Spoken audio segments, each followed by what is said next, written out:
It has been a while since I've done a Willet house update, the house in Jonesboro. We have made some progress, but we haven't until recently spent a lot of time here. And before I can move forwards, the next task in line was to get the electrical done. I unfortunately had to dispose of 2 electricians because of their bad behaviors and take over the permit myself and do the wiring myself. So it passed inspection yesterday. This room is now to be a kitchen, hence the redoing of almost all of the electrical work. But that is not the focus of today's video. Today's video is plastering. So now the electrical has passed inspection. I can now plaster, and I'm going to start in the worst room to give myself a sense of completion. The worst room is this room. It can feel a little overwhelming to face something like this, but I figured I'd shoot a video, show how it's done, because it's not that difficult. And when you see it done in time lapse, it perhaps motivates and shows how to approach it. So the process that you'll see is very simple and the same with any old brick house. Bricks disintegrate, they turn to dust.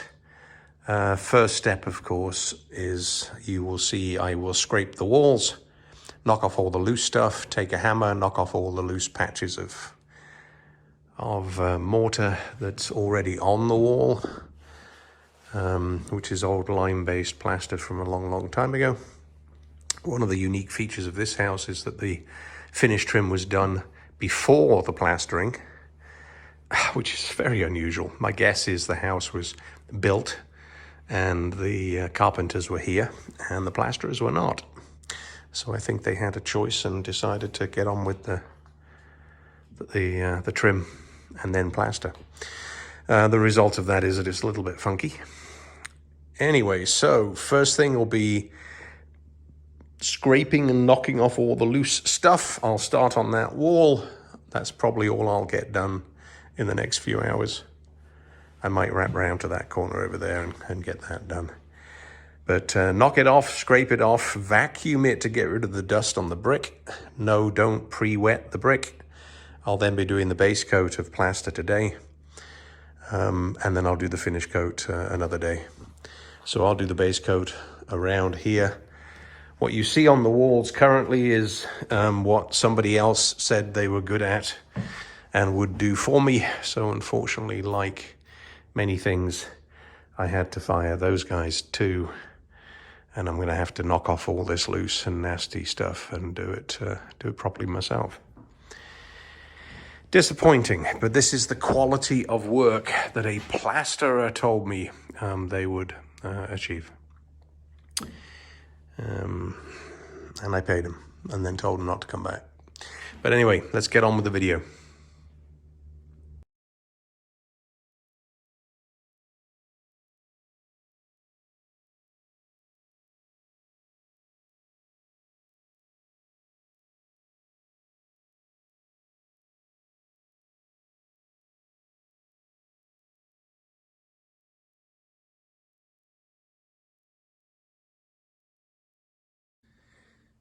Well, that was a little quick from a mixing perspective. Now, for wherever this plaster is visible, I use brown sand and type S straw type cement, because the combination of those two make it almost the same color but nice and strong as compared to the original plaster. If I want it to match the original plaster, such as where I'm mortaring between bricks that'll stay visible, then I add some lime. So the standard mix, as I might call it, is brown sand type S cement. This is actually a little bit of Portland cement that I had left over. It'll just change the color, that's all. No chemical differences, because this is not visible. And I'll continue with this until the Portland cement has run out. I'm going to just do this patch here just to show what is done.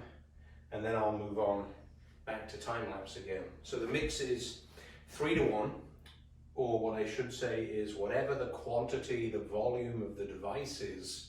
If it's a small shovel, then 3 small shovels to 1 small shovel. This mix is 6 small shovels of sand to 2 small shovels of cement, but is still, of course, 3-to-1. So the trick, if there is a trick, and there really isn't one, and I use this type of trowel for this kind of work, is to shove it in, even with a little bit of kinetic energy, and then leave it alone until it starts to dry. Because then you can mess with it after it starts to bond. So there's a ridge here at the end of the old cement work, and I just want to feather that just a little bit.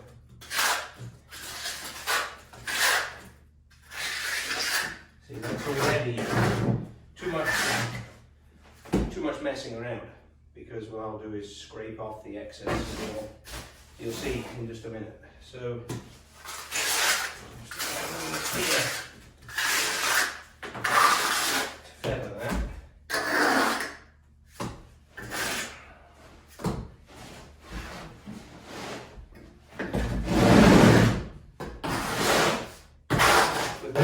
With the bricks as dry as they are, it sucks up the moisture so quickly that it bonds in probably about 2 minutes. I always push towards the old edge to engage in the gaps that exist. I don't care if it falls off, because I clean the floor, which allows me to do that. The floor is nice and clean. You can pick up anything that you drop. Put it right back in the mix. So there's a deep hollow. I'm going to do that first. And pushing and directing the push towards the edges of the voids.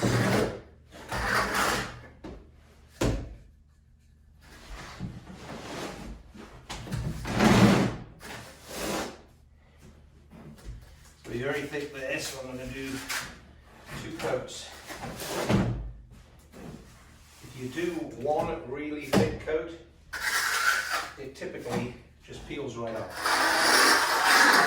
And you'll see that happen. I'll make a mistake in a minute somewhere and it'll just come right off in my hand.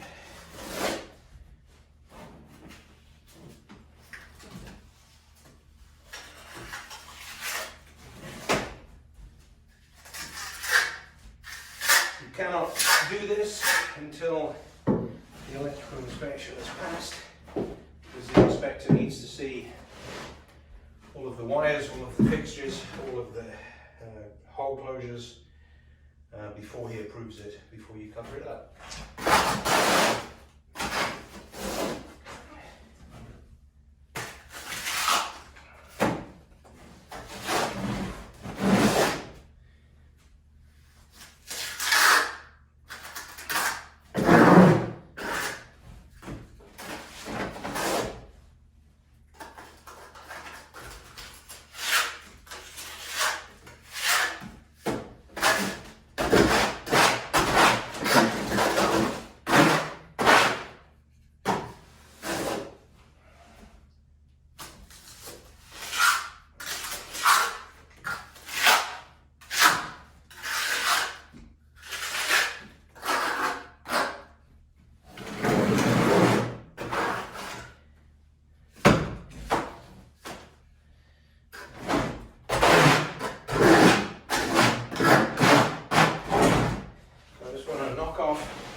The really big lumps.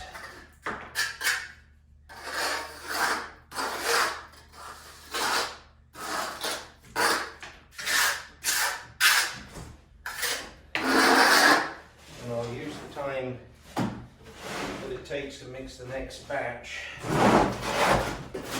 Just to set up just a little bit.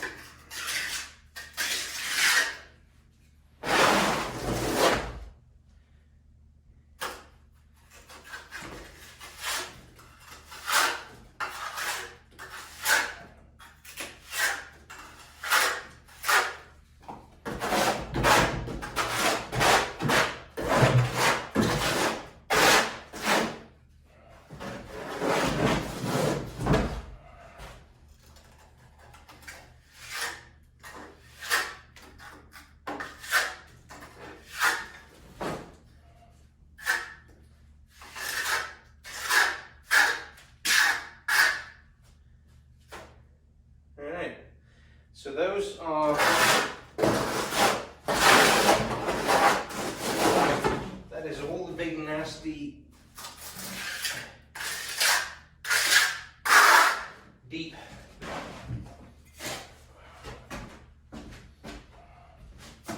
and yes, this is a important technique. Throwing mortar into a hole rather than pressing it in gets it to stick at the top a lot better than if you try to put a big goopy lump in there. So push it all the way in at the back, press it all the way in, and yes, if I didn't have this small trowel I would simply get handfuls of mortar and shove it in.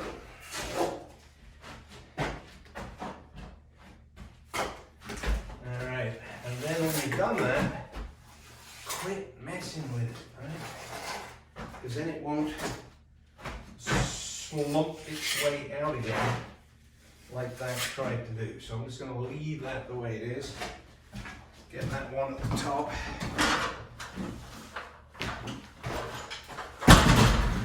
And then get back on with a smaller coat. So that. I need several whoops.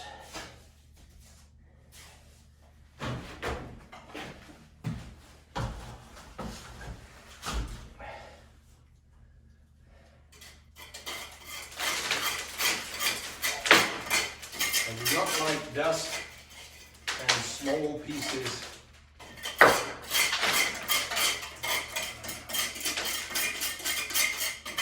Because it will stop it from sticking.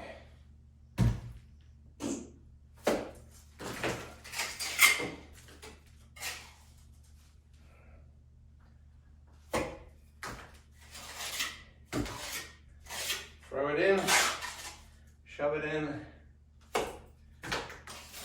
There's a stiction, which I don't think is a physiological term, that occurs kind of uniquely with cement and brick. If you throw cement at a wall, it will stick. And if you leave it, it'll bond up nicely. If you trowel it in, then sometimes it'll stick. When I first saw a plasterer doing this, I thought he was not a very good guy. Turns out, he knew exactly what to do and why. Alright, so those are all the deep holes.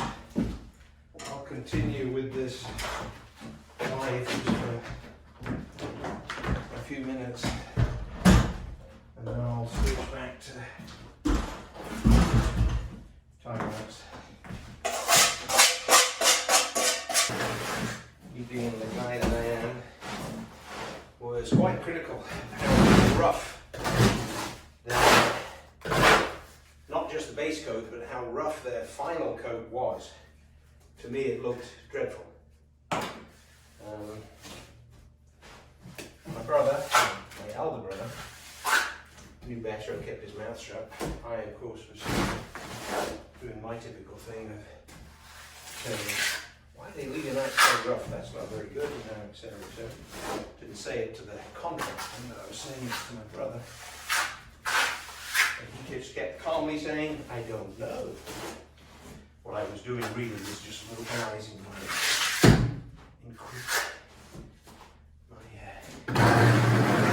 inquisitive nature.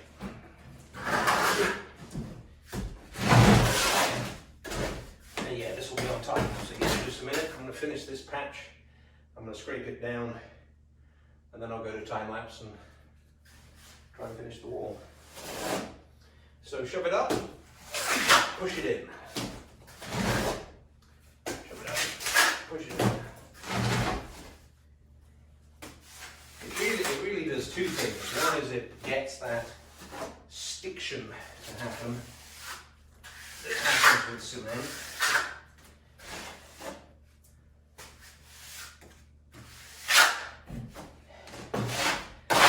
And I don't know why a dynamic application sticks a hell of a lot better than a casual one. But it doesn't.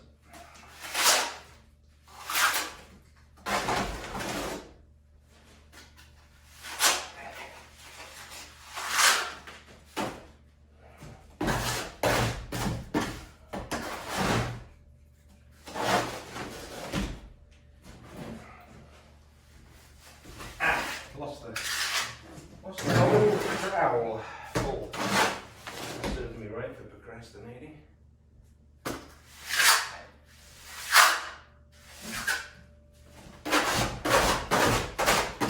This is maybe, yes, this is just right for scraping.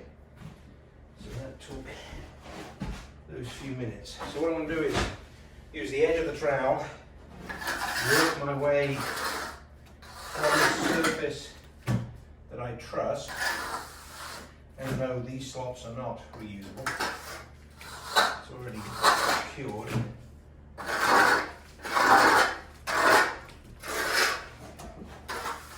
See how the wire is exposed a little just there, but that's okay because I have at least a quarter, if not a half an inch here in this hollow to build up with the final coat. So a flush on the base coat is okay with me.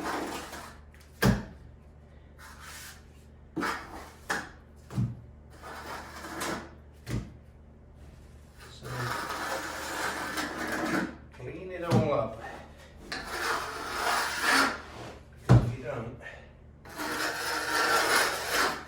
you'll have nasty, horrible lumps.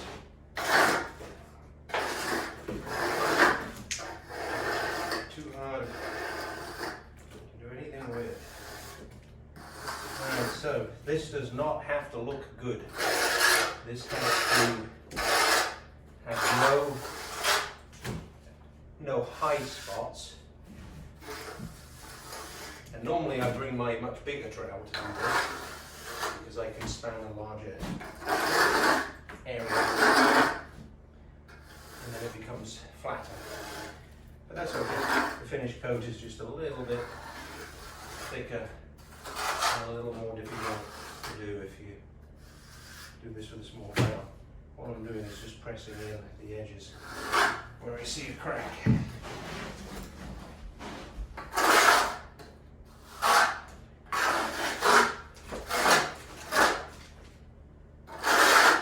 Alright, that is it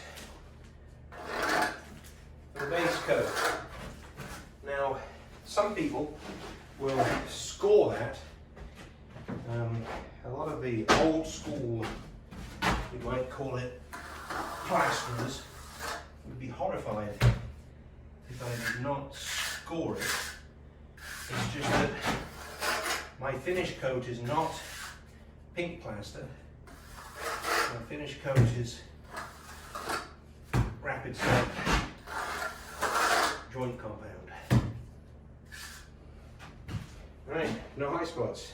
That is good to go for the final coat. So now I'm going to switch back to time lapse.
Well, it's 3 o'clock on day 2, but I didn't start each day till 10. I did 3 hours on the first day and 6 hours today.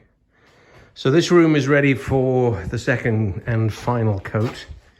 There's only a few patches and places to fix, then this room will be done. It was done before we turned it from what was going to be a bedroom into a kitchen, hence all of the countertop outlets. So the base mud is in and done. This room is now finished. It took a lot of beating and crashing to knock the old plaster off the wall.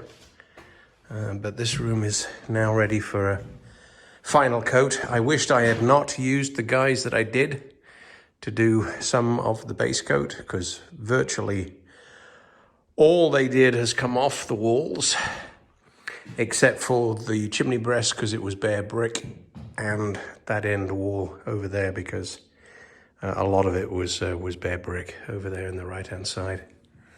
I had bricked up a door, and to the left of that door, I did another door.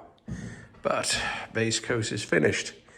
So 9 hours, 15 buckets of sand. Each bucket of sand probably weighs 75 pounds or so. So call it 1,300 pounds of sand, 2 bags of cement, and one room is ready for finish coat. So that'll be tomorrow's task. The 2 upstairs rooms are about as bad as this one was, so I'm guessing they'll both take a couple of days each. But once the skim coat is on, it transforms the place. I mean, it'll look nice immediately. So this is going to be a bedroom. Yes, it has a humongous fireplace, but that'll be a feature. Used to be the old kitchen. And I'll move on and do another video for the final finish coat.